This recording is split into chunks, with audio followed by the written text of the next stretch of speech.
Good afternoon. Welcome back to UK Column News. A few technical problems there. So just a reminder, Monday the 15th of December 2014. It's now about 6 minutes past 1 and we'll see whether we can move on with today's news. We're going to start off with an interview with Danny Bamping, who's going to update us on the situation with activist Carla Buckle, who has been imprisoned now for quite a few days in another Sodexo prison. Danny, have we got you? Hi, Brian. Yes, hello. Okay, I can hear you just about. We've got things working. So over to you. Tell us what the situation is with Carla Buckle and just give us the basics for anybody who's new to this subject. Okay, well, basically, Carla's 52. She's a part-time care worker on a 0 hours contract, earning around £7 an hour and doing about 25 hours a week. And for the last 6 years, she hasn't paid any council tax. And she's got a blog on the internet, and she's been quite active promoting that fact. But on the 18th of November this year, Tuesday, at 6:30 in the morning, she was arrested at home by two private bailiffs from Marston's and 5 police officers, and they're all acting on behalf of West Berkshire Council. She was then taken to West Berkshire Reading Magistrates Court, and in the hearing where the only member of the public was actually asked to leave before she was actually jailed then for 56 days, 8 weeks, for willfully refusing to pay council tax. And now Carla is being held as a civil prisoner, much like Roger Hayes was and Wobbly and others before them, in a privately run prison, Her Majesty's Prison Bronzefield in Surrey, where Rosemary West is being held, I believe, and has now served 27 days, and which has meant her council tax bill, which was £3,500, has now been reduced by £60 a day and now stands at about £1,550 as from today. So you don't pay your debt to society anymore, you pay it to a private prison. Sorry, Danny, if I may, am I right in saying that you actually have received documents from the local council saying, no, don't pay us, pay this money to the prison itself, the finance officer of the prison? Yeah, absolutely, because one of the things I looked into doing straight away was obviously looking at a legal route to try and get her out, which we've explored, and also, trying to pay the bill, because that's how we got Andrew out Wobbly, and we just paid the bill, and they released him straight away. But it was weird because I went to West Berkshire Council, they gave me all these documents, and then in the email said, oh, by the way, don't pay us, pay the prison direct. And here's this guy's number, here's his extension. And so I phoned this guy at the prison and he said, yes, please pay us. So I said, oh, credit card, no. Debit card, no. Postal order, check, yes, once it's cleared. But if you can bring cash down, this guy was like basically saying, bring £3,000 cash to this place, but at this time, and we'll let Carla go. So we've got, this is a Sodexo-run prison, is that correct? That's correct. So we've got a private company, Sodexo, simply saying, well, we're going to hold this is debtor's prison, isn't it? We're going to hold this lady in here till somebody actually comes down with the goods, with the cash in a brown envelope. Yeah. I wonder how reliable their accounting is. I wonder whether it's as good as their medical treatment. It's the equivalent of kidnapping and ransom. Yeah. Simply put, but this is the same as debtor's prison from the Victorian times, right? Well, it is, and the thing is that when you looked into it like I did, because I've been acting on Carla's behalf, and we've now, because I've got a lot of experience with this, because I was made unlawfully bankrupt by Plymouth City Council in 2012 from non-payment of council tax. And one of the things that people need to understand is that every council needs a debt recovery policy. If the council doesn't have a debt recovery policy for council tax, then everything they're doing is void in the eyes of local government ombudsman and in the eyes of the law, because they're not advising and not putting in a document what will happen to you if you don't pay. Simply put. And West Berkshire Council have admitted they don't have a debt recovery policy for council tax, and Plymouth City Council did not have one until 3 months ago. So these are the things we've got to look at. But I was sent this warrant that was used to arrest Carla. It's dated the 22nd of May this year. Allegedly, they can last for a year, I found out. But what really struck me is that it's got two logos on this warrant, one on the left, one on the right, on the top. And the one on the left at the top is from HMCS, which is Her Majesty's Court Service. And Her Majesty's Court Service was disbanded in 2011 and became her HMCTS, Her Majesty's Courts and Tribunal Service. So you've got a piece of paper which is coming from a legal entity that doesn't exist anymore. The council logo is more than 6 years old. But the other thing is that on the top of this warrant used to arrest Carla, it says this: in the county of Berkshire, Petty Sessional Division of Reading, council tax warrant of arrest, and then it's got 3 or 4 different type legislation. Now the thing is, when you Google Petty Sessional Division, that comes from a jurisdiction from the Petty Sessions, which were created through the original magistrates' courts, which were actually founded on something that Henry VIII brought in, which was something called Courts of Quarter Session, when the barons would tax the subjects without their consent. And that is what council tax jurisdiction or liability order hearings are. They're not under CPR rules, not criminal nor civil. They're in a criminal venue, privately run, privately kind of auctioned and created. And then there's no law apart from they're under the King's Privy Council and they're under this Courts of Quarter Session, which was actually abolished in the 1971 Senior Courts Act before I was born. So it's quite scary, really, when you look at, they've got this piece of paper that justifies Carla's arrest, and the justice of the peace that has signed it is not identifiable. And yet the High Court has said that these defects in the warrant are minor. Yeah, so we've got justice. Well, there's a few mistakes. There's a few incorrect documents. If we get to Guy Taylor, there's a few fraudulent documents, but it doesn't matter. It doesn't matter. We just carry on with things. It is getting pretty serious, Danny, isn't it? As we see not only the extent of this fraud and corruption in the legal system, but the fact that we now have corrupt local councils acting as the law, not even above the law, but acting as the law. Absolutely, and the interesting thing in Carla's case is that the council and the courts have been very open in saying that they haven't even done a means test on Carla. And I was able to speak to friends and family the last week or so and establish that she's living on £50 a week, and she didn't have the means to pay.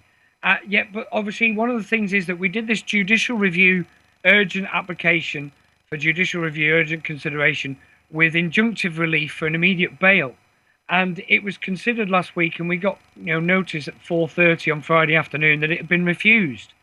And the grounds that it was refused on was incredible, really. The judges just kind of discarded the fact that no due process has been followed, discarded the fact that these pieces of paper, which are actually instruments, in law, like a deed, need to be created properly and executed, and they're not. And even though this justice of the peace is unidentifiable, he's satisfied that it is, it is identifiable, and or at least that he's satisfied that a JOP has signed it.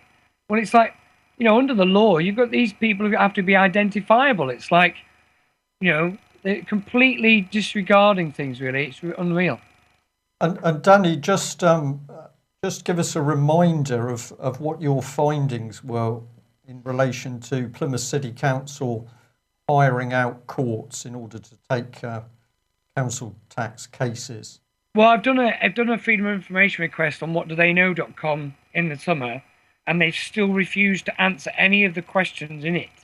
And there's several individuals at Plymouth City Council. I won't name them, but they probably know that the questions that I've put to them are almost impossible for them to answer, because if they do, they'll expose it. And I've just in the middle of a law degree at the moment. I've already written my legal research project on it and passed. And my legal research project was on the enforcement of council tax law and how it's unconstitutional, against our human rights, and completely unlawful. And I think that the days of council tax maybe are numbered, but certainly the days of it being enforced like this are numbered, because this just needs to be exposed. I mean, the conversations I had with the council and the prison, it's just unreal what these people are saying. And the fact that I think Carla, if she does actually just stood in the court and said, Luke, I'm on 50 quid a week, I can't afford to pay, they couldn't have done it. They couldn't have done anything. It's because she willfully refused. And culpable neglect, those are the two things. If they can stick that on you, they will do anything they can to you to make you an example. Yep. And some of the wording that they put out in the press release, for on about Carla's thing was just unreal. Basically, just saying we want to make an example of her. Danny, you've raised a very important point there, that people who are out campaigning and genuinely trying to fight the system have got to understand exactly what they're doing at each stage of the way, because we have seen some well-intentioned individuals getting into trouble because either they haven't done all their homework or whoever's been advising them hasn't done all their homework. So we'll say again today, for people that are out there challenging the system, and certainly we need people to challenge the system, but you've got to do everything you can to check the procedures that you're going. Just as a last comment from you, Danny, what should we be doing for Carla? Should we be trying to raise some money for her? How do we go from here? Well, basically, we have got an Indiegogo page up at the moment for Carla. It's been up there for about 48 hours now. We've raised 27% of our goal, which is £1,000. So we've raised just over 500 quid. And the page is Free Carla Buckle from Prison for Christmas. Because basically, if we pay the bill today, it's £1,600. But also, to have the judicial review application reviewed this week, an emergency hearing, oral hearing at the High Court, costs £350. So we're trying to raise both amounts of money in one go. It's been a great response just from people on Facebook and stuff. But if people can go to that page on the Indiegogo site, then that would be good. I think one other thing I'd like to say is that one of the things that I've really discovered is that Carla returned a lot of her paperwork undelivered, but she also sent a lot of letters. I mean, the response from the council was 79 pages to the High Court, and they sent in a lot of Carla's correspondence, and I've had a chance to review it all. And she's put a lot of Freeman stuff in there about the fact that we're funding wars and stuff. And I completely agree with her points, and I'm sure that a lot of people, a lot of other people will do as well. But I think obviously the High Court judge looking at that has taken all that into consideration, and I think that ultimately is really what shut the door on him granting bail. But I think that ultimately, if people are going to communicate with their council, they need to be asking them questions like, where is your debt recovery policy for council tax, because you need it, otherwise you can't do anything. And are these hearings for liability orders being construed under these ancient laws brought in by Henry VIII to tax us without our consent and make orders that could put us in prison? And that is what is being done. And that prima facie evidence of that is on Carla's warrant. And I've just written about this in my dissertation. And it's incredible, really. I want to rewrite the ending of my dissertation, because I feel like I found the end of how they can really enforce council tax to this degree. I think that Roger Hayes found out if you attack them, they're just going to attack you back. Carla's found that out, and other people like Andy have found out that if you just ignore it, then they're just going to catch up on you at one stage or another. So people need to learn from this, and I hope I hope we can really, and let's see what we can do if we can raise the money and get Carla out for Christmas so that she can see her grandchildren. Okay, Danny, thank you for that excellent update on what's happening. And of course, it's important that people are out there fighting, but in the right way. And I think we're going to show in the rest of the news today that we are in a perilous state in Britain. As well, in the chat box, somebody said the dictatorship is here. We think the dictatorship is very, very close indeed. Just before we do the main part of the news, just an update on the Crane report. No need to put that up, Nick. We got the Crane report on at 7:30 and Fracking Nightmare on at 9 o'clock as usual on Monday night. This is the last live Crane report and Fracking Nightmare before Christmas. And Ian will be back in the new year, of course. But just to let you know, hope to see you at 7:30, ukcolumn.org/live. But moving on then to the child abuse situation, key subject. I saw this little tweet from Exaro today, and it really made me take a step backwards, really, because Exaro here saying, Reuters TV due at Exaro this PM, preparing for Westminster paedophile network to blow, filming for news progs all over the world. And what this is really seems to be saying to me, Brian, is that this is being staged. It's being managed. And the question is, why is it being staged? We're not suggesting for 1 second that the people concerned have not committed the offences, but if you look at what happened, for example, with MPs' expenses, where people were drawn into behaving in a particular way, which was unlawful, and then the rug was pulled out from underneath them, and the excuse was then used to undermine Parliament. A couple of people went to prison, but really it was used to undermine Parliament, to undermine the parliamentary system, to undermine our members of Parliament.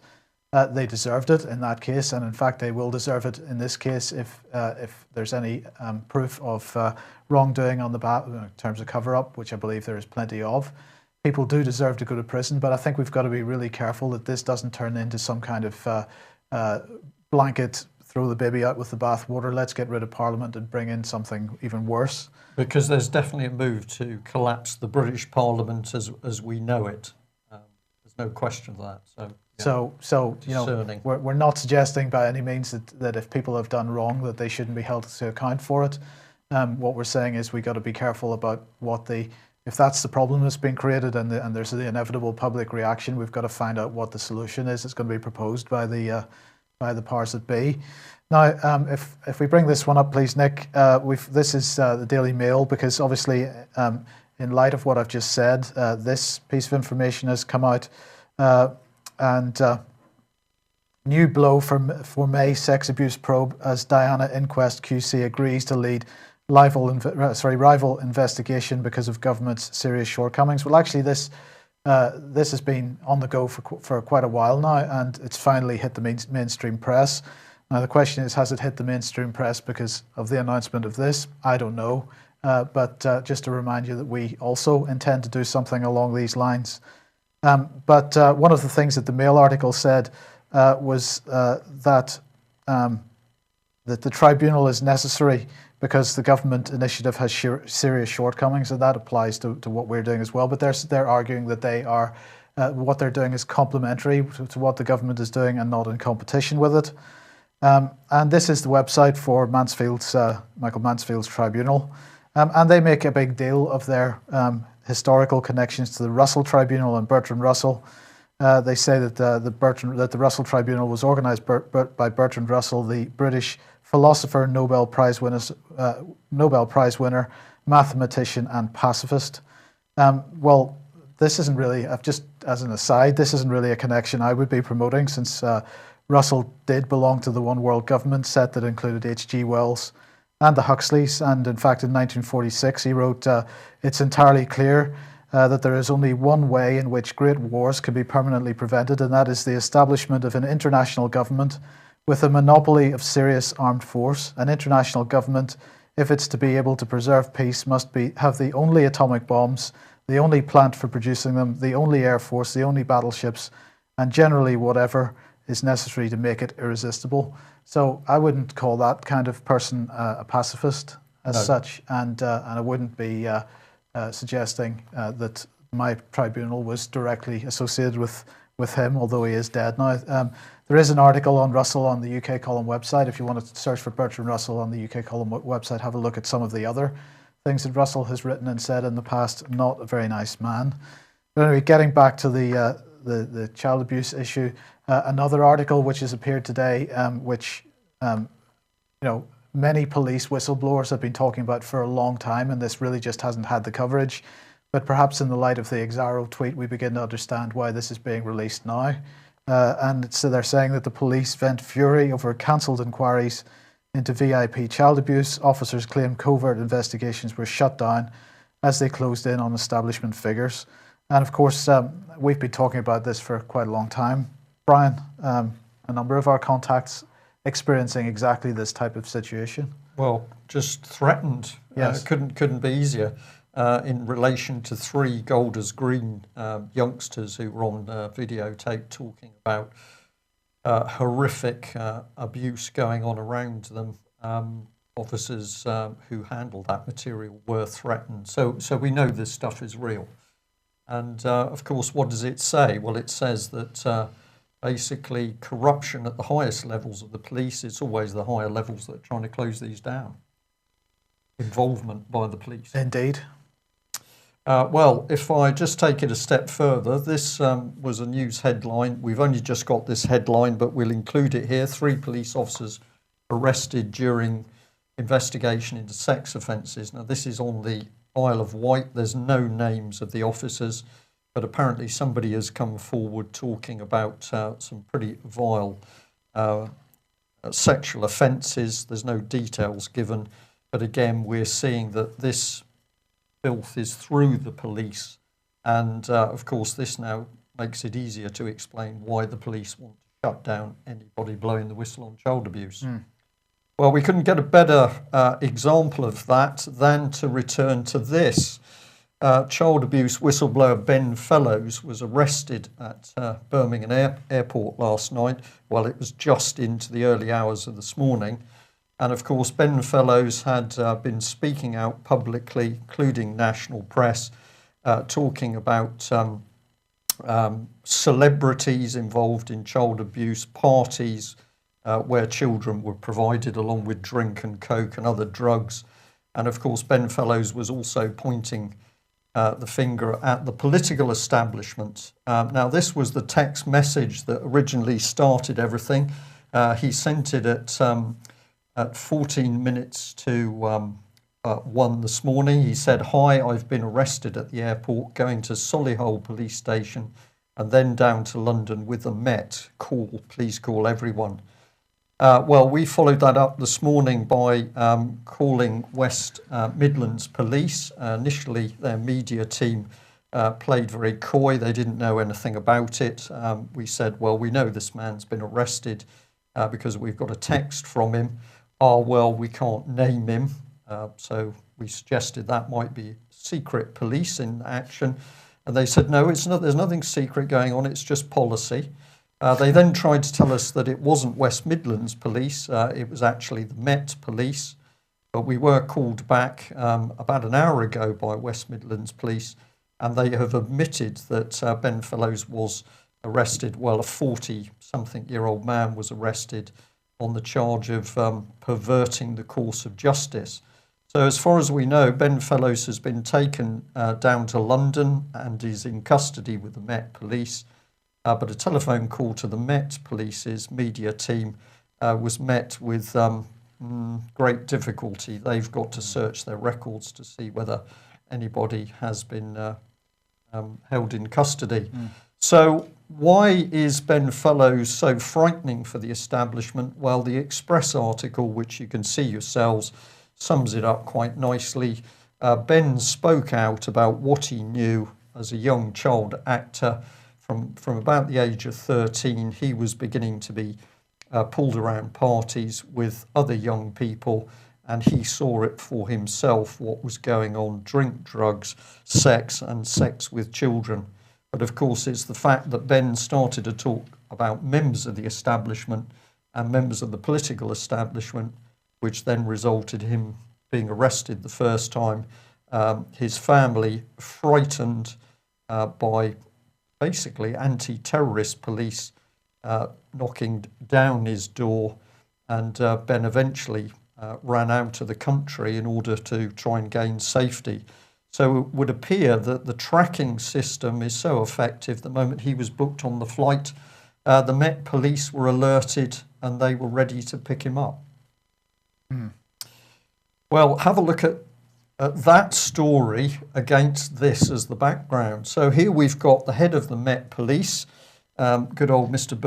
Bernard Hogan-Howe, and he's come out and said, well, we need to get rid of 34 police forces to save cash, and he wants 9 regional super forces, and he says if we don't do this, the public's going to be at risk.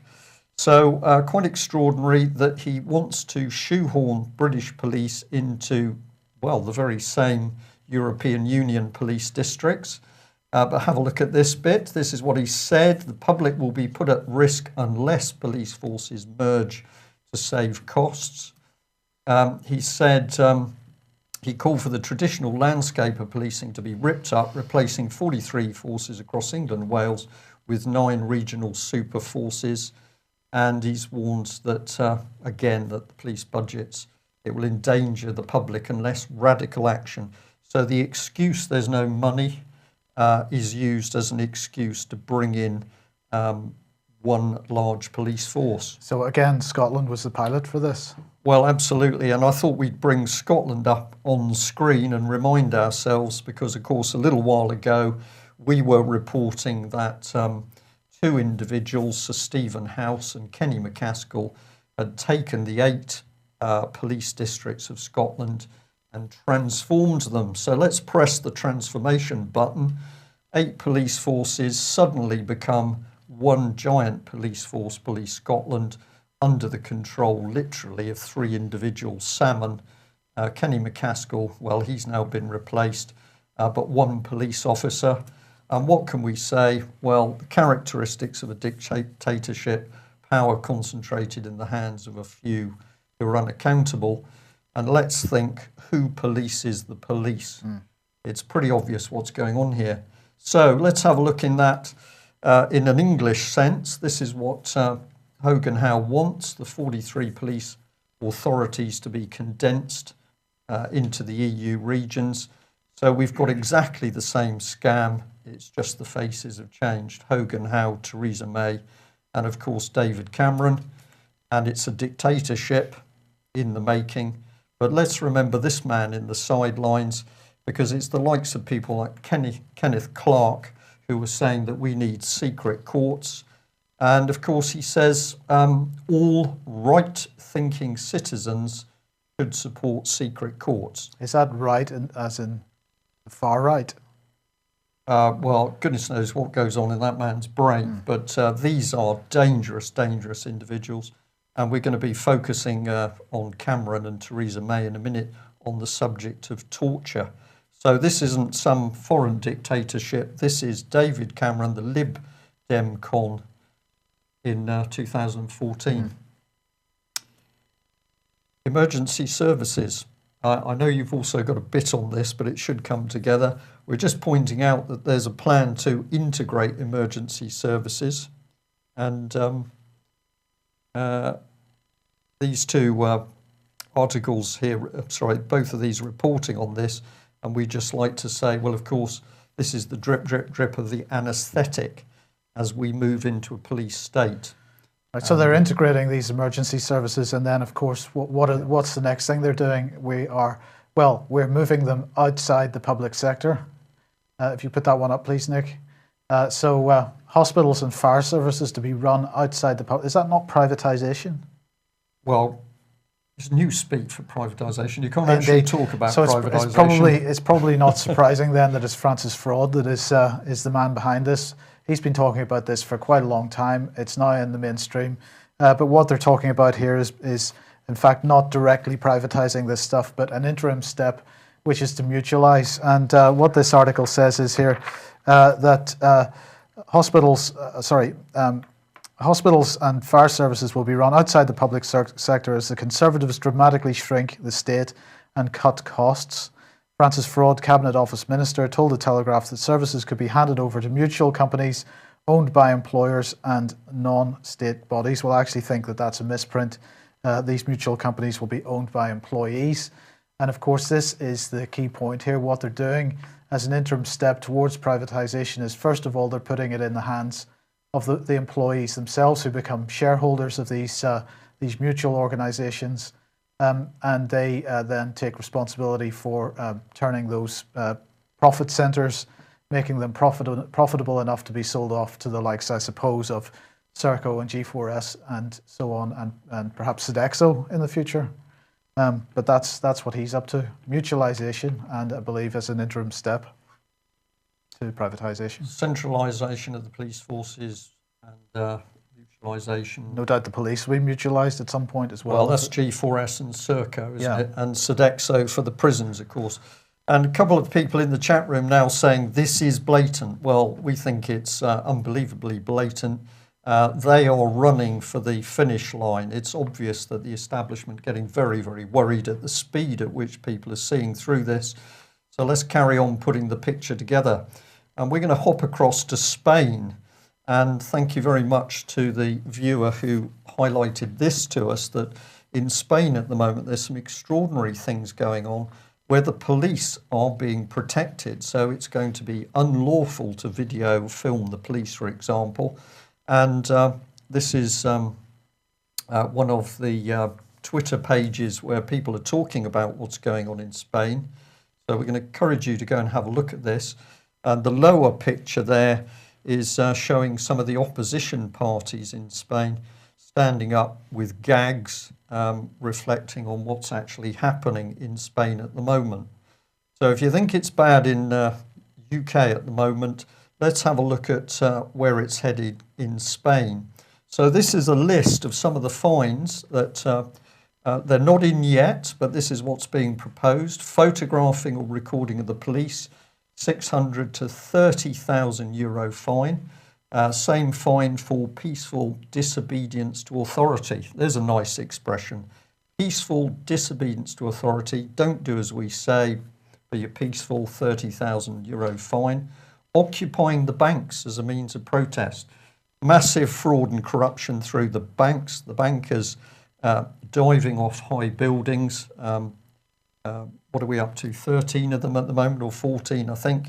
But don't protest on the banks. Not formalising a protest. So you've got to alert the government before you can have a protest. And so it goes on. Meeting or gathering in front of Congress.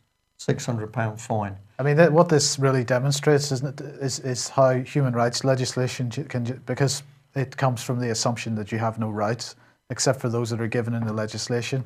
Well, if they bring in new legislation which overrides that, well, you lose those rights. Absolutely. Yes. Yeah. So we're just going to remind people, we've put this up before, but it seems the right time to put it up again. Let's have a think about our political situation in this country. We're going to say from political lies, expenses scandal, people would actually say that's fraud and corruption, child abuse cover-ups, to torture. We voted these people into power, and they are now demonstrating to us what they are capable of. So we've just focused on the overseas wars there, Iraq, Afghanistan, Libya, Syria, and the scam of ISIS. But these are the people driving this more violence and brutality every year as a result of their policies. And we got a real look at them when the NATO summit came up. Just look at the state of our Prime Minister. He's the man pointing a finger at Russia, accusing Russia of the violence, and Russia, Putin this. Here's John Sawyers as head of intelligence, but his wife put his personal picture up on the internet. And this man, a great interest, Alan West, formerly senior naval officer, and here he is enjoying himself with a couple of the girls. Notice the pirate rig, and he also thought he was James Bond. We don't have to make this up. These are the people we voted in to run the country. And let's have a look at what they're saying. Well, of course, when they were talking about execution by people overseas, they got very, very uptight. Admiral Lord West said that he wanted British accented extremists to appear in The Hague and be tried for war crimes. We said, was he really talking about Tony Blair? We hope so, and stay posted for that. But of course, remember that this man was the man who lost a whole lot of security documents on a towpath. Don't worry. Did he put them in a bin? No, he didn't put them in a bin. He went for a walk along the canal, as you do at lunchtime, and sat on a bench, and then he left a whole load of secret classified documents. But, you know, he just got a slap on the wrist, and then he was obviously the man to be used in this country to put out our counter-terrorist policy. I hope that he had a clause in there, don't leave secret papers on a towpath. That would have been a good thing in the policy. But he wrote counter-terrorism policy, cyber security, chemical, biological, radiological and nuclear security. Who is this man? Where did he come from? Out of the Navy, and suddenly he's controlling all matters security. And if security in the police is tied up, it probably brings us over to what we think is democracy. Yes, well, indeed. So Cameron is to back Scottish Parliament votes at 16. So this is a move to reduce the voting age to 16 in Scotland. And what they're going to do is, of course, voters aged 16 and 17 were able to vote in the referendum vote, but they've decided to extend this to the general election. And it's likely that Deputy Prime Minister Nick Clegg, he's indicated that a Section 30 order will be used. So what is that? Well, the Scotland Act 1998 defines what they call legislative competence of the Scottish Parliament. So, in other words, it defines a list of what has been devolved, powers have been devolved to the Scottish Parliament, and what remain with the UK Parliament. And so, what it says is in the Section 30 order is it says, notwithstanding the alternatives available, the Act recognises that changes may, over time, have to be made to the reservations and exceptions set out in Schedule 5 of the Act. And what they're really saying is, therefore, that there would be an order in Council. In other words, the Privy Council will decide, but that decision only stands if both parliaments then agree to it. Now, so both governments, I should say, not parliaments. So I don't think this ever goes to a parliamentary vote. It's just an order made in the Privy Council and signed off by the elites on each side of the border. Chatham House rules behind closed doors. Well, indeed. So it's even worse than a statutory instrument in many cases, I think. Right, well, follow that up with this, and we're going to say thanks to Guido Fawkes for this one, but he's posted up on his website a Labour report on how to campaign against UKIP. And the full document is there if you go to the Guido site. There's in-depth analysis, the pattern of UK support across Britain, explaining UKIP support, and then it goes into campaigning methods.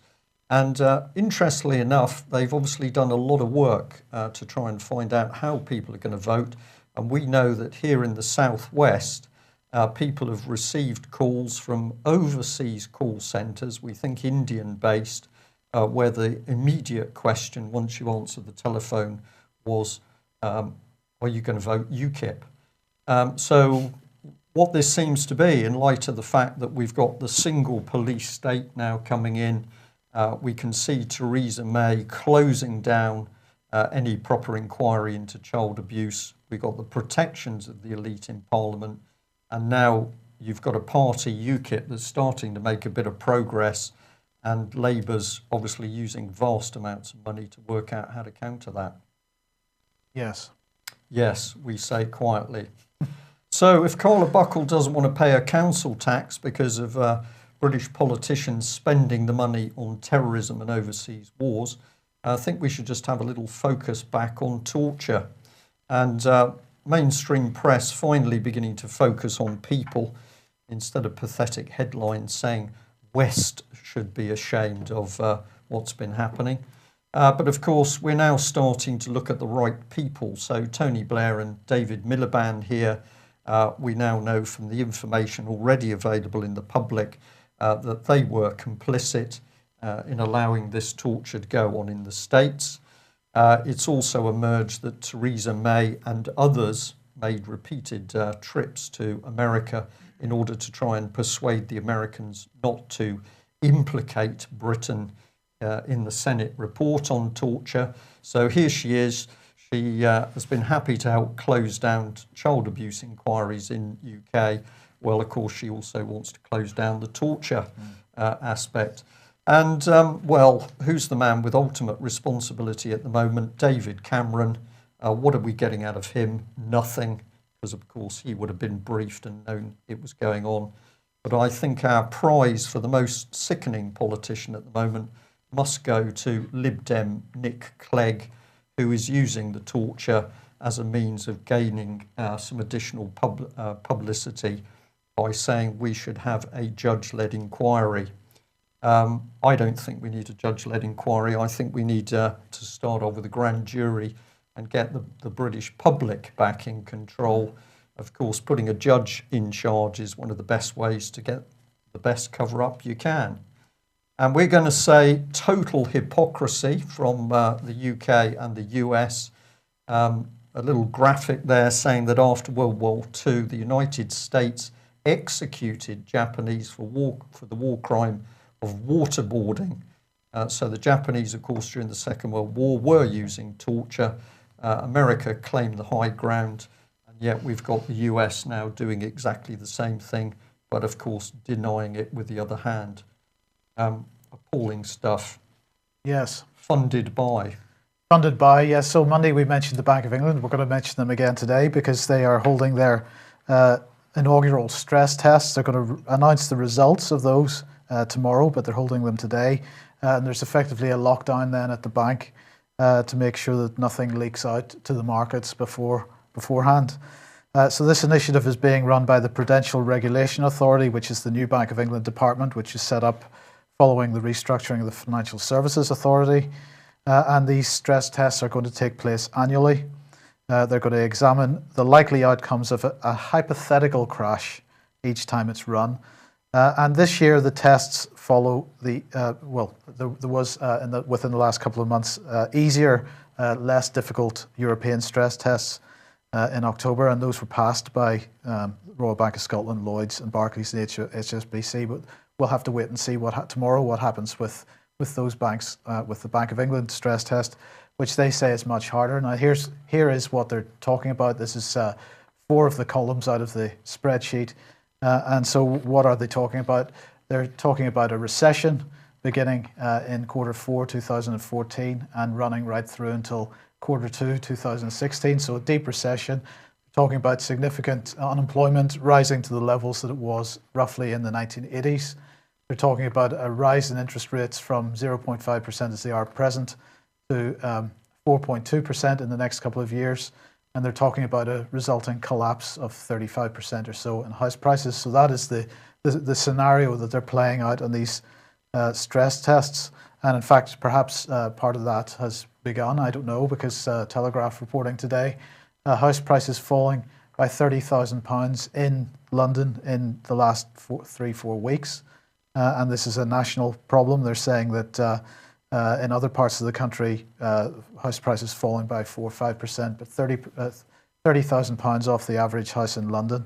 So maybe that's already starting. But if we get back to the stress tests then, it's expected the results are going to show a range of results, problems. The Cooperative Bank is expecting to fail spectacularly at this. And Standard Chartered, for example, is expected to be on the other side of the scale because they have no exposure to the housing market. However, Standard Chartered may do well in this stress test, but of course they're not doing very well in general because they're suffering as a result of exposure to collapsing commodity markets. And they're also having to ask questions from regulators, especially in the United States. So they're under a bit of pressure at the moment. The banks having to take part are Barclays, RBS, HSBC, Lloyds, Standard Chartered, Co-op, Santander UK, and Nationwide. And the Prudential Regulation Authority are probably going to ask banks to make changes even if they pass, because it's based on the decision about that is based on the so-called, what they're calling the narrative that the banks give alongside the figures. But of course, if that's bad enough, the UK in debt forever under Labour, according to, King David. He says that the Labour's economic plan is a massive gamble that could leave Britain vulnerable to a repeat of the 2008 crisis. And he said that the opposition intends to add to the nation's debt every year forever. and he was defending his long-term economic disaster instead.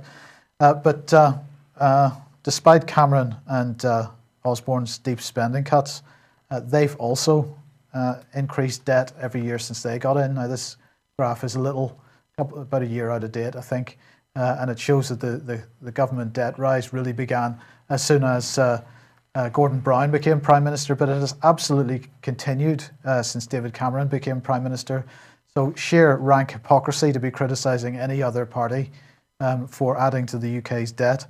So the bottom line here is that the election has begun. Effectively, the campaigning has begun at least, and the election nonsense has begun.